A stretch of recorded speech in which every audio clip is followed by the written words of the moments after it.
Welcome back everyone. तो आज इस वीडियो में हम कवर करने जा रहे हैं संस्कृत पेपर 1 का बहुत ही इम्पोर्टेंट टॉपिक, डैट इज़ समास। तो चलिए शुरू करते कि समास होता क्या है।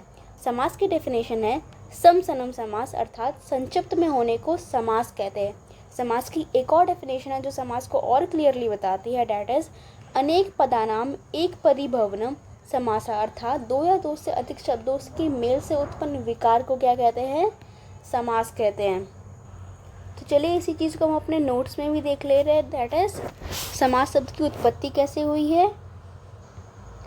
सम प्लस अस धातु में घ प्रत्यय लगने से समास शब्द बना है। एग्जाम पॉइंट ऑफ व्यू से ये इतना इंपॉर्टेंट नहीं है, बस समास की उत्पत्ति समझाने के लिए ये लिखा है हमने। अब देखते हैं हम परिभाषा, जो मैंने सबसे शुरू में बताया था, डैट इज दो या दो से अधिक समर्थ अथवा परस्पर संबंध अर्थ वाले पदों का सम्मिश्रण होने से जो शब्द बनता है उसे समास कहते हैं। जब ये मिलन होता है दो पदों का, मान लो ये एक पद है, ये एक पद है, इन दोनों के मिल से जो नया शब्द बनता है वो होता है समास। पर जब इस समास की उत्पत्ति होती है तो क्या होता है, उन दो पदों की अपनी अपनी विभक्तियों का लोप हो जाता है। तो जब दो या दो से अधिक पद अपनी विभक्तियों का लोप करके नए पद की रचना करते हैं, इस प्रक्रिया को हम क्या कहते हैं, समास कहते हैं। तो उदाहरण देख लेते हैं हम अपना। राज्ञा पुरुषा। एक और चीज़ आप समझ लीजिए कि समास में दो चीज़ें होती है, पहला होता है हमारा समस्त पद और दूसरा होता है विग्रह। तो ये जो लिखा है ये है विग्रह, और ये जो है हमारा जो इन दो के मेल से बना है वो है हमारा समस्त पद। अब है हमारा राज्ञा पुरुषा।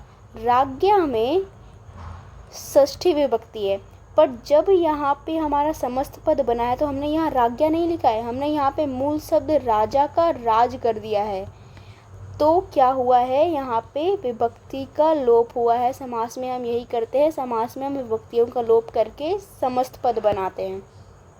तो चलिए अब देखते हैं समास के प्रकार कितने हैं। बेसिकली समास 5 प्रकार का होता है। पहला है केवल समास, दूसरा अव्ययी भाव, तीसरा तत्पुरुष, चौथा बहुव्रीहि और पांचवा द्वंद्व।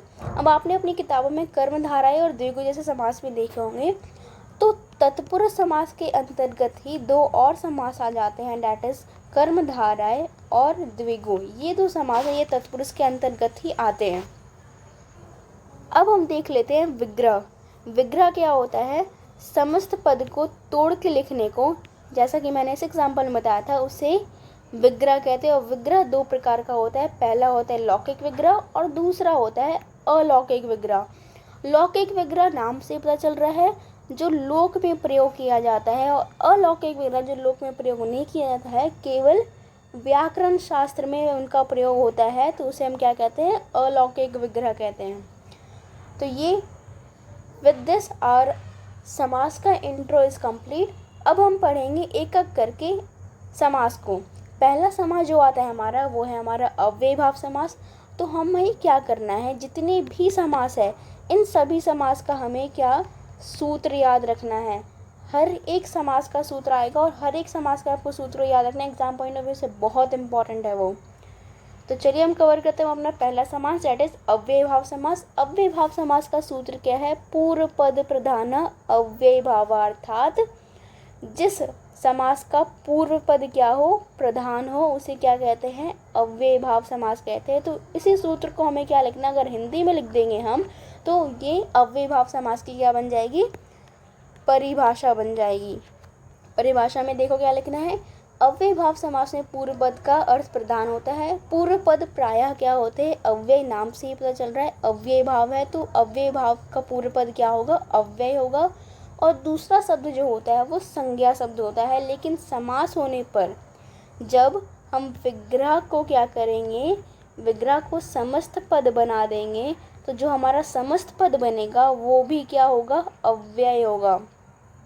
और ये अव्ययी भाव समास केवल नपुंसक लिंग के प्रथमा विभक्ति के एक वचन में होता है। मतलब इसका जो रूप चलेगा, जो शब्द रूप चलेगा, वो नपुंसक लिंग के समान ही चलेगा।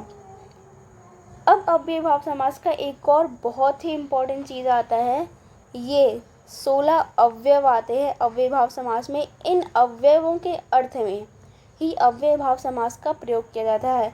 ये श्लोक यदि याद हो जाए आपको तो आप वेल एंड गुड, आप याद कर ले। अगर नहीं याद हो तो एक एक टर्म, जैसे कि विभक्ति हो गई, समीप हो गया, समृद्धि हो गई। तो एक एक करके इन 16 शब्दों के नाम आप याद कर ले कि इन अर्थ के संदर्भ में अव्ययभाव समास का प्रयोग होता है। तो चलिए शुरू करते हैं हम अपने पहले शब्द के साथ, दैट इज विभक्ति। विभक्ति क्या है? सप्तमी विभक्ति के अर्थ में अधिअव्यय का प्रयोग होता है। आपको क्या करना है, जितने भी 16 अर्थ आएंगे इसमें, उन प्रत्येक 16 शब्दों के अर्थ में एक ना एक अव्यय ज़रूर से ज़रूर प्रयोग होगा। जैसे विभक्ति के अर्थ में हम क्या करेंगे, अधिअव्यय का प्रयोग करेंगे। और मैं आगे आपको बता देती हूँ, जैसे समीप के अर्थ में हम क्या करेंगे, उप अव्यय का प्रयोग करते हैं। समृद्धि के अर्थ में हम सु अव्यय का प्रयोग करते हैं। वैसे ही जितनी भी 16 शब्द आएंगे उन सभी के अर्थ में कोई ना कोई एक अव्यय ज़रूर आएगा। सो दिस वॉज द बेसिक। अब हम पढ़ते हैं विभक्ति। विभक्ति में सप्तमी विभक्ति के अर्थ में अधिअव्यय का प्रयोग होता है। जैसे हमारा विग्रह शब्द है हरौ इति। हरौ इति का अगर हम समास करेंगे, समस्त पद बनाएंगे, तो हमारा रूल क्या है, हरों में सबसे पहले आपको देखना है क्या है कि हरों में कौन सी विभक्ति है, सप्तमी विभक्ति है। जब हमने ये आइडेंटिफाई कर लिया कि हरौ शब्द मतलब जो हमारा शब्द है, विग्रह का जो हमारा शब्द है उसमें सप्तमी विभक्ति है, तो हमें सीधा सीधा क्या करना है, वहाँ पे अधिअव्यय का प्रयोग कर देना है। तो जब एक और रूल याद करिए जो मैंने आपको शुरू में बताया था, ये कि विभक्तियों का लोप हो जाता है।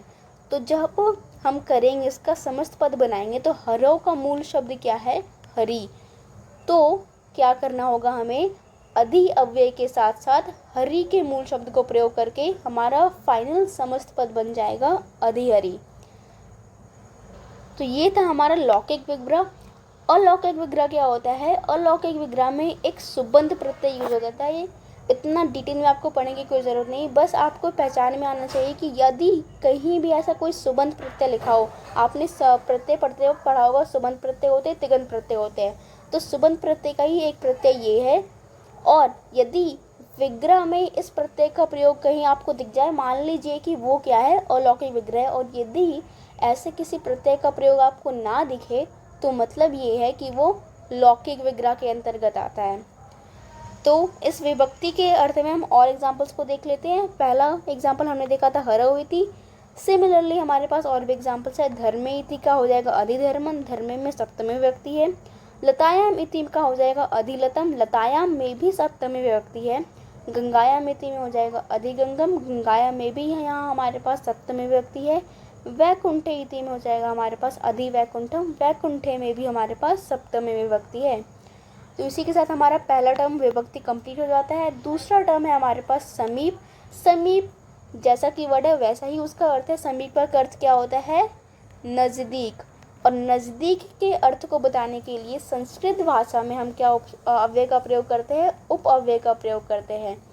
और ये देखिए उपकृष्णम, तो इसका विग्रह भी हमें समीप लगा हुआ मिलेगा। उपकृष्णम का विग्रह क्या हो जाएगा, कृष्ण से समीपम, यानी कृष्ण के समीप। उपगुरु क्या हो जाएगा, गुरु के समीप, यानी गुरोह समीपम। यहाँ पे आपको विभक्ति कैसे लगानी है, षष्ठी विभक्ति लगानी है।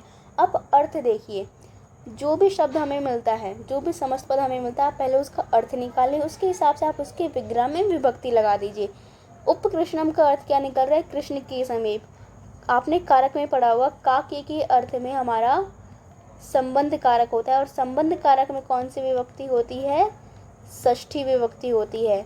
तो सीधे सीधे आपको यहाँ पे कृष्ण में कृष्ण से कर देना है, क्योंकि कृष्ण शब्द की षष्ठी विभक्ति क्या होती है, कृष्ण से होती है। और समस्त पद आपको बनाते हुए आपको ये भी ध्यान रखना है कि जो भी विभक्ति आप यूज़ कर रहे हैं विग्रह में, उस विभक्ति का लोप करके समस्त पद में आपको मूल शब्द का प्रयोग करना है। यहाँ पे गुरु में विसर्ग नहीं है, यहाँ पे गुरु मूल शब्द है। तो आपको ये भी ध्यान रखना है कि जब भी आप समस्त पद बनाए तो आप मूल शब्द का प्रयोग करें। दूसरा एग्जाम्पल है हमारे पास वनस्य समीपम उपवनम, नगरस्य समीपम उपनगरम। आई होप आपको ये एग्जाम्पल भी क्लियर हो गए होंगे। तो चलिए बढ़ते हैं अपने तीसरे शब्द की ओर, जो कि है समृद्धि। समृद्धि के अर्थ में हम सु अव्यय का प्रयोग करते हैं। एग्जाम्पल से समझते हैं। मथुरा नाम समृद्धि अर्थात सुमथुरम। जैसा कि मैंने बताया, जहाँ भी समृद्धि शब्द आएगा आप नोटिस करो, यहाँ पे समीप में के विग्रह में क्या आ रहा था, समीप शब्द आ रहा था। समृद्धि के अर्थ के विग्रह में समृद्धि शब्द आएगा। तो जहाँ भी आपको समृद्धि दिखे वहाँ पे आपको सु अव्यय लगा देना और समास पद को सीधा सीधे बना देना है। तो मथुरा नाम समृद्धि का हो जाएगा सुमथुरम, अर्थात मथुरा की समृद्धि। यहाँ मथुरा नाम में भी हमने षष्ठी विभक्ति का प्रयोग किया है। सिमिलरली सुभारतम का हो जाएगा भारता नाम समृद्धि, भारतवासियों की समृद्धि। सुआर्यम, आर्याणाम समृद्धि यानी कि आर्यों की समृद्धि। क्षत्राणाम समृद्धि, सुक्षत्रम यानी क्षत्रियों की समृद्धि। आई होप आपको ये भी क्लियर हो गया होगा समृद्धि। नेक्स्ट है हमारे पास वृद्धि। वृद्धि का अर्थ होता है नाश, और इस वृद्धि के अर्थ में हम दुरअव्यय का प्रयोग करते हैं। तो जहाँ पे आपको वृद्धि लिखा दिखे आपको क्या प्रयोग करना है, दुरअव्यय का प्रयोग करना है। एग्जाम्पल देख लेते हैं। एग्जाम्पल है हमारा पहला, यवना नाम वृद्धि। जैसे मुगल हुआ करते थे ना, वैसे ही किसी ज़माने में यवन हुआ करते थे, उनका शासन चलता था। तो यवना नाम वृद्धि अर्थात यवनों का नाश यानी दुर्यवनम। उसी तरह ऋणा नाम वृद्धि अर्थात दुऋणम। शकना नाम वृद्धि अर्थात दुर्शकनम। आई होप आपका वृद्धि भी क्लियर हो गया होगा। नेक्स्ट है हमारे पास पांचवा, डेट इज अर्थाभाव। अर्थाभाव का अर्थ होता है अभाव, और अभाव के अर्थ में हम निरअव्यय का प्रयोग करते हैं। किसी भी चीज़ को अभाव को दर्शाने के लिए हम निर का प्रयोग करेंगे। जैसे मक्षी का नाम अभाव, मक्खियों का अभाव अर्थात निर्मक्षी का नाम।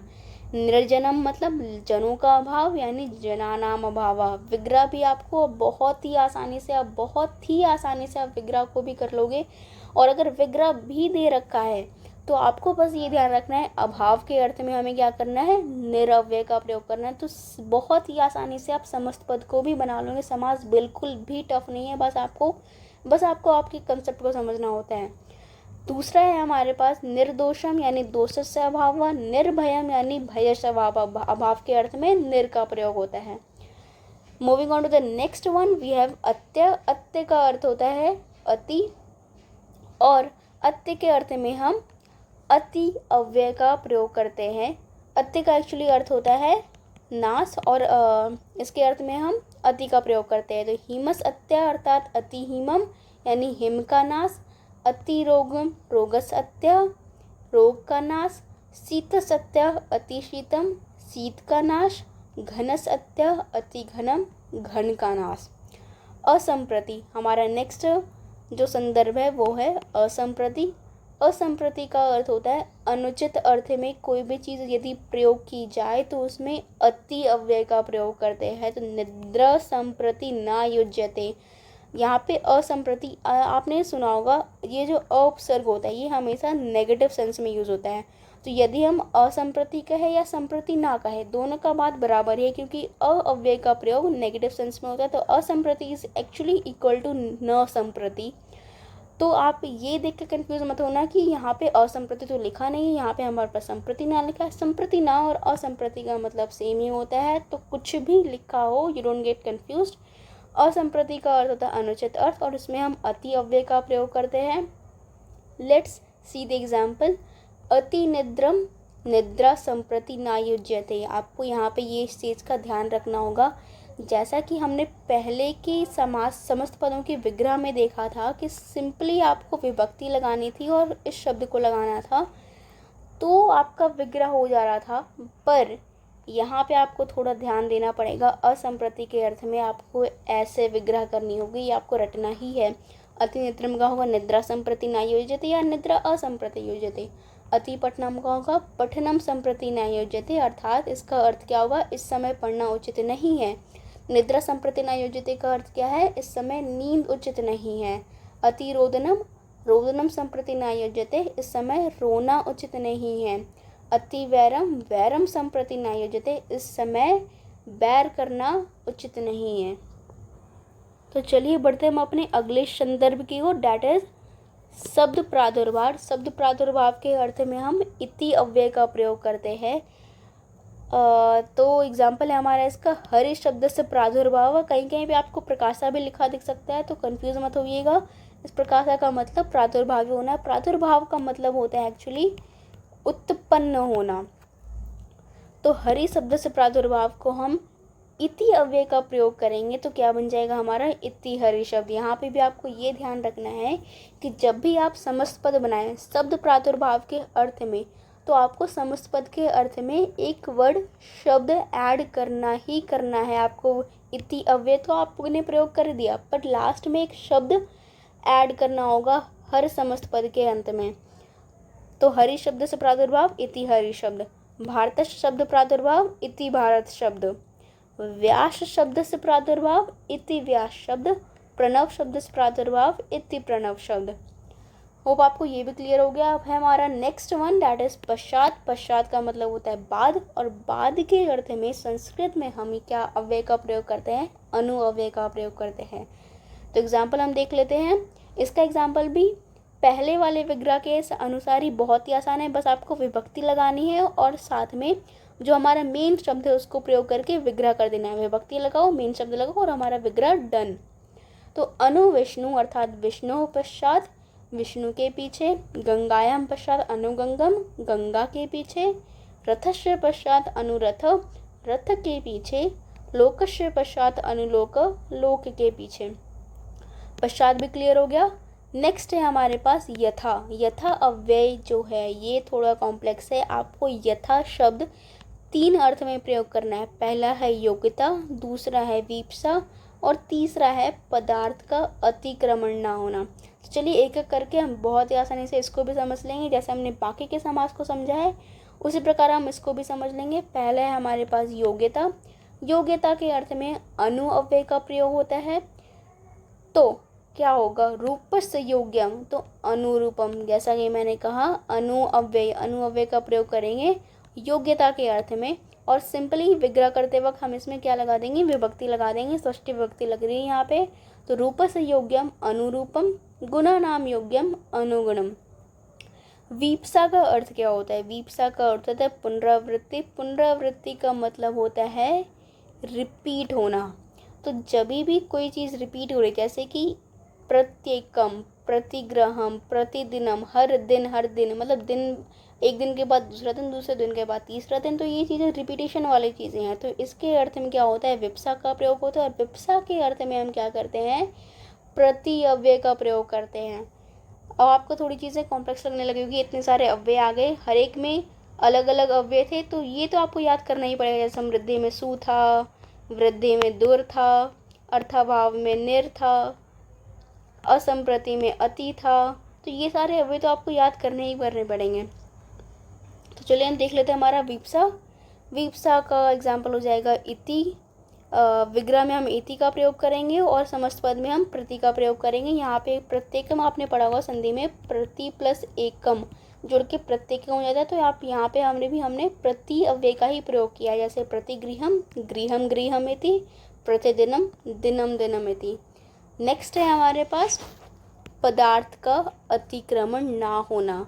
अनतिक्रम के अर्थ में यथा अव्यय का प्रयोग होता है।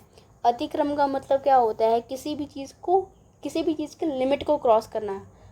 मतलब जैसे हमारे पास ये एग्जांपल है यथेच्छम, मतलब इच्छा के अनुसार। यदि इच्छा के अनुसार नहीं हो रहा है मतलब हम उस चीज़ के लिमिट को क्रॉस कर रहे हैं, तो हमें वो नहीं करना है। हमें यहाँ पे क्या करना है, लिमिट के विदिन ही रहना है। तो जब ऐसे किसी भी संदर्भ में समास हमें करना हो तो वहाँ पे हम यथा अव्यय का प्रयोग करते हैं। तो इच्छाम अनतिक्रम, इच्छा के लिमिट को क्रॉस नहीं करना है, यानी यथा इच्छा करनी है, यानी इच्छा के अनुसार करनी है।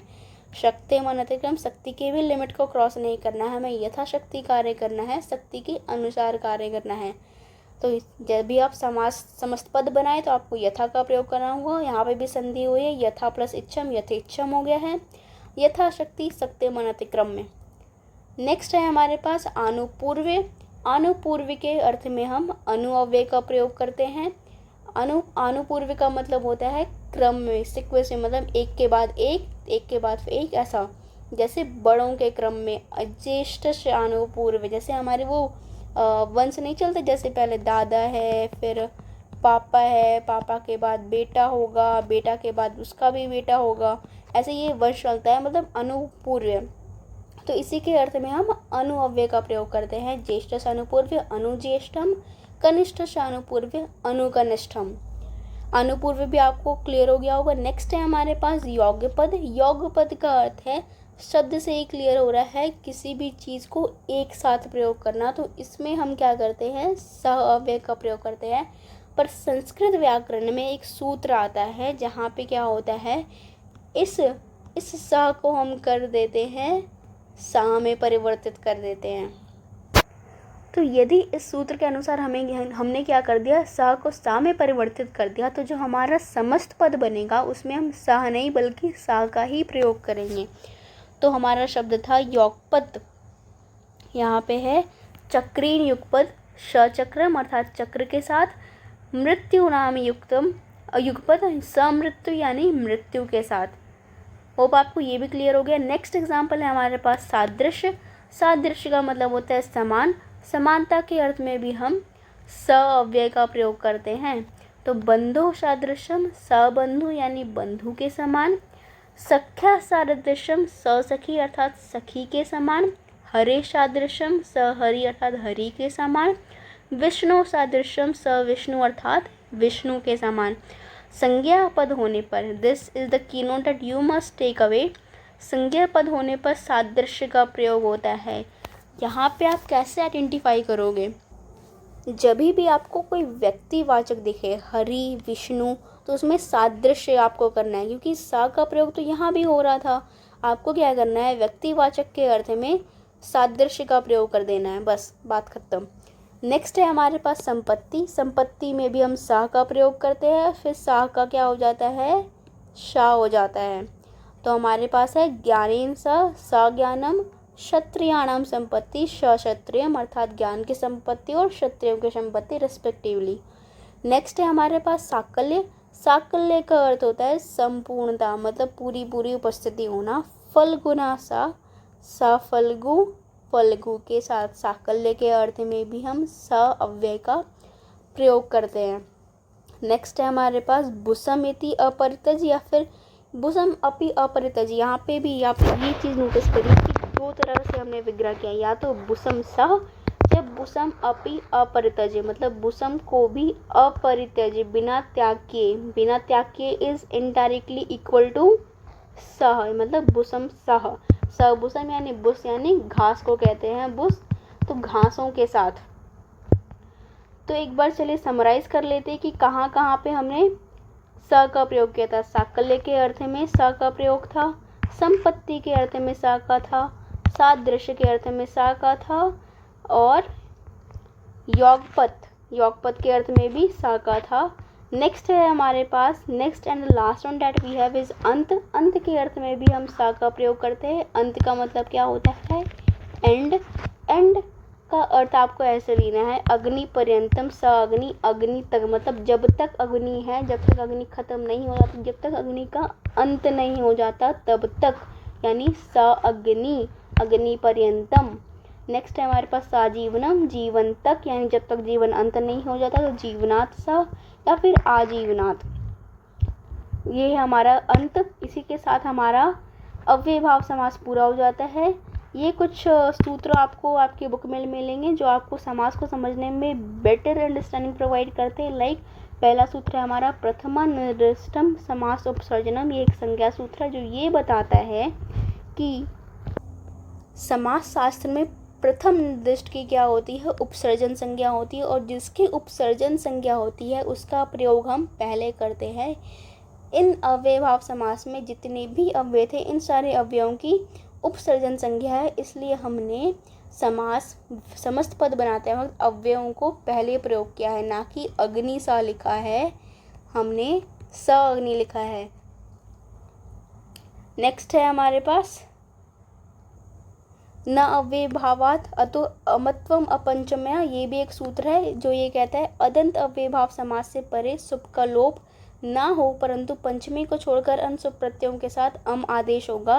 लेकिन पंचमी में क्या होगा, अम आदेश नहीं होगा। मतलब जहाँ पे भी पंचमी विभक्ति होगी वहाँ पे अम आदेश नहीं होगा। अम यहाँ पे एक प्रत्यय है, जैसे अधिगोपम में अम का आदेश हुआ है, परंतु यदि पंचमी विभक्ति होगी तो वहाँ पे अम आदेश नहीं होगा। किस सूत्र के अनुसार, इस सूत्र के अनुसार। नेक्स्ट है हमारे पास finally so this was all about अव्ययभाव समास। अगले वीडियो में हम कवर करेंगे तत्पुरुष समास। So stay tune and if you like this video of अव्ययभाव समास, do like, share and subscribe. Crazy if you think that I'ma slow down. But wanna hear it talking shit, fuck the drama. Keep it coming, I'ma send you to your